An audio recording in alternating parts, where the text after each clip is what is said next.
Hello hi friends, ನಾನು ನಿಮ್ಮೆಲ್ಲರ ಲತಾಶ್ರೀ ಶಶಿಕುಮಾರ್. ನಾನು ಇವತ್ತಿನ ವಿಡಿಯೋದಲ್ಲಿ ಉಪ್ಪಿಟ್ಟನ್ನು ಹೇಗೆ ಮಾಡೋದು ಅಂತ ಹೇಳಿ ತೋರಿಸ್ಕೊಡ್ಲಿಕ್ಕೆ ಹೊರಟಿದ್ದೀನಿ. ಉಪ್ಪಿಟ್ಟು ಅಂದರೆ ಸುಮಾರು ಜನಕ್ಕೆ ಇಷ್ಟ ಆಗಲ್ಲ, ಬಟ್ ನಾನು ಮಾಡ್ತಿರೋವಂಥ ರೀತಿಯಲ್ಲಿ ಒಂದು ಸರಿ ಉಪ್ಪಿಟ್ಟನ್ನ ಮಾಡಿಕೊಡಿ, ಎಲ್ಲರೂ ಇಷ್ಟಪಟ್ಟು ತಿಂತಾರೆ, ಇನ್ಕ್ಲೂಡಿಂಗ್ ಮಕ್ಕಳು ಕೂಡ ತಿನ್ನೋದಕ್ಕೆ ಇಷ್ಟಪಡ್ತಾರೆ. ಬನ್ನಿ ತಡ ಮಾಡದೆ ಈ ಒಂದು ವಿಡಿಯೋನ ಸ್ಟಾರ್ಟ್ ಮಾಡೋಣ. ಹಾಗೆ ಮಾಡೋದಕ್ಕೂ ಮುಂಚೆ ಯಾರೆಲ್ಲ ನನ್ನ ಚಾನಲ್ಗೆ ಸಬ್ಸ್ಕ್ರೈಬ್ ಮಾಡ್ದೇನೆ ನೋಡ್ತಾ ಇದ್ದೀರೋ ನನ್ನ ಚಾನಲ್ಗೆ ಸಬ್ಸ್ಕ್ರೈಬ್ ಆಗಿ, ಲೈಕ್ ಮಾಡಿ, ಹೈಪ್ ಮಾಡಿ, ಹಾಗೆಯೇ ಪಕ್ಕದಲ್ಲೇ ಇರುವಂಥ ಬೆಲ್ಲೈಕನ್ ಒತ್ತೋದನ್ನು ಮರಿಬೇಡಿ. ಬನ್ನಿ ನಾನಿಲ್ಲಿ ತೆಗೆದಿಟ್ಕೊಂಡಂಥ ಇಂಗ್ರೀಡಿಯೆಂಟ್ಸ್ನ ತೋರಿಸ್ತಾ ಹೋಗ್ತೀನಿ. ನಾನಿಲ್ಲಿ ಒಂದು 3/4 ಕಪ್ಪಷ್ಟು ಬನ್ಸಿ ರವೆನ ತೊಗೊಂಡಿದ್ದೀನಿ, ಹಾಗೆ ಒಂದು ಅರ್ಧ ಕಪ್ಪಷ್ಟು ಬಾಂಬೆ ರವೆನೂ ಕೂಡ ತೆಗೆದುಕಿಟ್ಕೊಂಡಿದ್ದೀನಿ. ತರಕಾರಿಗಳಿಗೆ ನಾನಿಲ್ಲಿ ಸ್ವಲ್ಪ ಬೀನ್ಸ್ ಮತ್ತು ಕ್ಯಾರೆಟ್ನ ಸಣ್ಣದಾಗಿ ಹೆಚ್ಚಿಟ್ಕೊಂಡಿದ್ದೀನಿ. ಕೊತ್ತಂಬರಿ ಸೊಪ್ಪನ್ನು ಚೆನ್ನಾಗಿ ತೊಳೆದು ಕ್ಲೀನ್ ಮಾಡಿ ಕಟ್ ಮಾಡಿ ಇಟ್ಕೊಂಡಿದ್ದೀನಿ. ಹಾಗೆಯೇ ಒಂದು ಸ್ವಲ್ಪ ಕಾಳು ಮೆಣಸು ಪುಡಿ, ಹಾಗೆಯೇ ಒಂದು 2 ಇಂಚಷ್ಟು ಶುಂಠಿನ ತೊಗೊಂಡು ತೊಳೆದು ಸಿಪ್ಪೆ ತೆಗೆದು ತುರಿದಿಟ್ಕೊಂಡಿದ್ದೀನಿ.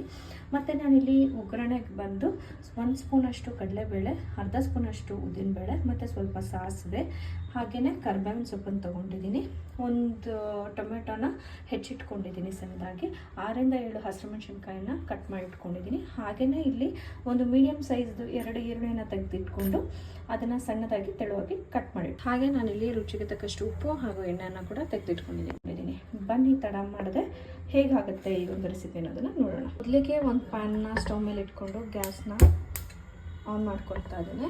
ಹಾಗೆ ನಾನು 1.5 ಟೇಬಲ್ ಸ್ಪೂನಷ್ಟು ಆಯಿಲ್ನ ಹಾಕ್ಕೊಳ್ತಾ ಇದ್ದೀನಿ. ಎಣ್ಣೆ ಬಿಸಿಯಾಗಿದೆ. ಈಗ ನಾನು ಇದಕ್ಕೆ ಬನ್ಸಿ ರವೆ ಮತ್ತು ಚಿರೋಟಿ ರವೆನ ಏನು ತೆಗೆದಿಟ್ಕೊಂಡಿದ್ನೋ ಅದನ್ನು ಹಾಕ್ಕೊಳ್ತಾ ಇದ್ದೀನಿ. ಈಗ ಈ ರವೆ ಎಲ್ಲ ನೀಟಾಗಿ ಫ್ರೈ ಆಗೋ ರೀತಿ ಹುರ್ಕೋಬೇಕಾಗತ್ತೆ. ಫ್ಲೇಮ್ನ ಕಮ್ಮಿಯಾಗಿ ಇಟ್ಕೊಂಡು ತಡ ಹಿಡಿದೇ ಇರೋ ರೀತಿ, ಸೀದೋಗ್ತಾ ಇರೋ ರೀತಿ ಈ ರವೆನ ಚೆನ್ನಾಗಿ ಹುರ್ಕೋಬೇಕು. ನಾವು ಎಷ್ಟು ಚೆನ್ನಾಗಿ ಹುರ್ಕೊಳ್ತೀವೋ ಉಪ್ಪಿಟ್ಟು ಕೂಡ ಅಷ್ಟೇ ಚೆನ್ನಾಗಿ ಆಗುತ್ತೆ. ರವೆ ಎಲ್ಲ ಚೆನ್ನಾಗಿ ಫ್ರೈ ಆಗಿದೆ. ಈ ಒಂದು ಹಂತದಲ್ಲಿ ನಾನು ಇದನ್ನು ಒಂದು ಪ್ಲೇಟ್ಗೆ ಟ್ರಾನ್ಸ್ಫರ್ ಮಾಡ್ಕೊಳ್ತೀನಿ. ನೋಡ್ಬೋದು, ಒಂದು ಹೊತ್ತಿಟ್ಕೊಂಡಂಥ ರವೆಯನ್ನು ಒಂದು ಪ್ಲೇಟ್ಗೆ ಟ್ರಾನ್ಸ್ಫರ್ ಮಾಡ್ಕೊಂಡಿದ್ದೀನಿ. ನಾನು ಏನು ಪ್ಯಾನ್ ತೆಗೆದಿಟ್ಕೊಂಡಿದ್ನೋ ಅದೇ ಪ್ಯಾನ್ಗೆ ಒಂದು 2 ಟೇಬಲ್ ಸ್ಪೂನಷ್ಟು ಎಣ್ಣೆಯನ್ನು ಹಾಕ್ಕೊಳ್ತಾ ಇದ್ದೀನಿ. ಆಯ್ದಿದೆ. ಈಗ ನಾನು ಇದಕ್ಕೆ ಕಡಲೆಬೇಳೆ, ಉದ್ದಿನಬೇಳೆ ಹಾಗೆ ಸಾಸಿವೆಯನ್ನು ಸೇರಿಸ್ಕೊತಾ ಇದ್ದೀನಿ. ಉದ್ದಿನಬೇಳೆ ಎಲ್ಲ ಬೀಳ್ತಾ ಇದೆ. ನಾನು ಇದರಲ್ಲಿ ಈರುಳ್ಳಿಯನ್ನು ಹಾಕ್ಕೊಳ್ತಾ ಇದ್ದೀನಿ. ಹಾಗೆ ಕರಿಬೇವು, ಹಸಿಮೆಣಸಿನಕಾಯಿ ಕೂಡ ಹಾಕ್ಕೊಳ್ತಾ ಇದ್ದೀನಿ. ಹಾಕಿದ ನಂತರದಲ್ಲಿ ಇದನ್ನೆಲ್ಲ ನೀಟಾಗಿ ಫ್ರೈ ಮಾಡಬೇಕಾಗುತ್ತೆ. ನೋಡಿ, ಈರುಳ್ಳಿ ಫ್ರೈ ಆಗ್ತಾಯಿದೆ ಲೈಟಾಗಿ.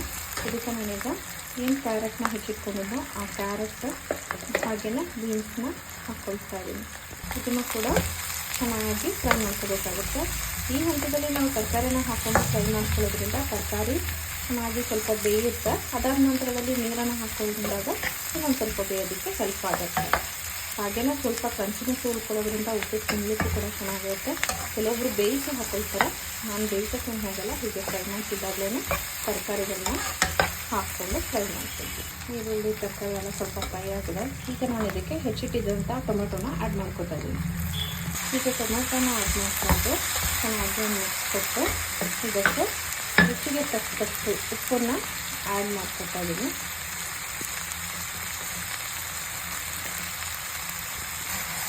ಈಗ ನಾನು ಇದಕ್ಕೆ ಆವಾಗಲೇ ತೆಗೆದಿಟ್ಕೊಂಡಿದ್ದನ್ನ ಶುಂಠಿ ತುರಿದಿಟ್ಕೊಂಡಿದ್ದು ಹಾಗೆ ಕಾಳು ಮೆಣಸಿನ ಪುಡಿನ ಸೇರಿಸ್ಕೊಳ್ತಾ ಇದ್ದೀನಿ.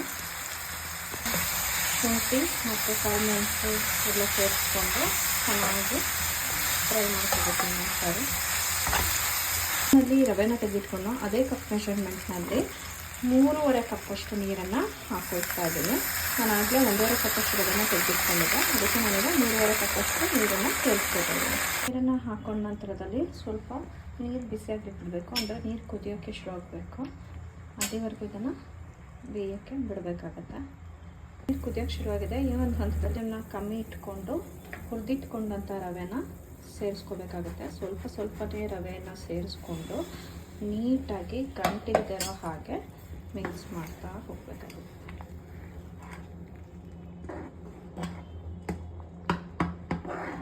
ರವೆನ ಚೆನ್ನಾಗಿ ಹುರಿದಿರೋದ್ರಿಂದ ಗಂಟಾಗುವಂಥ ಚಾನ್ಸಸ್ ಇರಲ್ಲ.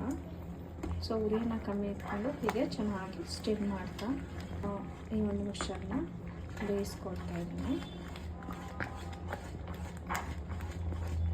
ಹೀಗೆ ಚೆನ್ನಾಗಿ ಬೆಂದು ಗಟ್ಟಿ ಆಗ್ತಾ ಬರ್ತಾ ಇದೆ. ನಾನೀಗ ಇದಕ್ಕೆ ಕೊತ್ತಂಬರಿ ಸೊಪ್ಪಾಗಲೇ ಹೆಚ್ಚಿಟ್ಕೊಂಡಿದ್ದೆ ಅದನ್ನು ಮೇಲಿಂದ ಹೀಗೆ ಹಾಕ್ಕೊಳ್ತೀನಿ.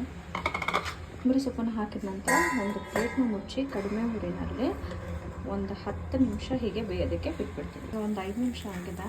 ನಾನು ಇದನ್ನು ಹೀಗೆ ಲೈಟಾಗಿ ಮಿಕ್ಸ್ ಮಾಡ್ಕೊಳ್ತೀನಿ.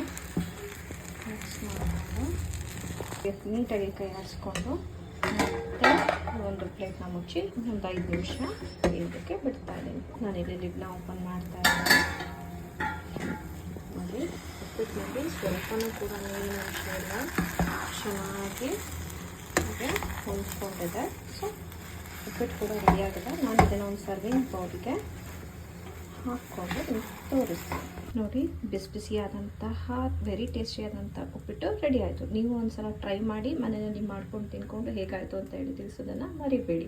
ದಯವಿಟ್ಟು ನನ್ನ ಚಾನಲ್ಗೆ ಸಬ್ಸ್ಕ್ರೈಬ್ ಆಗಿ, ಲೈಕ್ ಮಾಡಿ.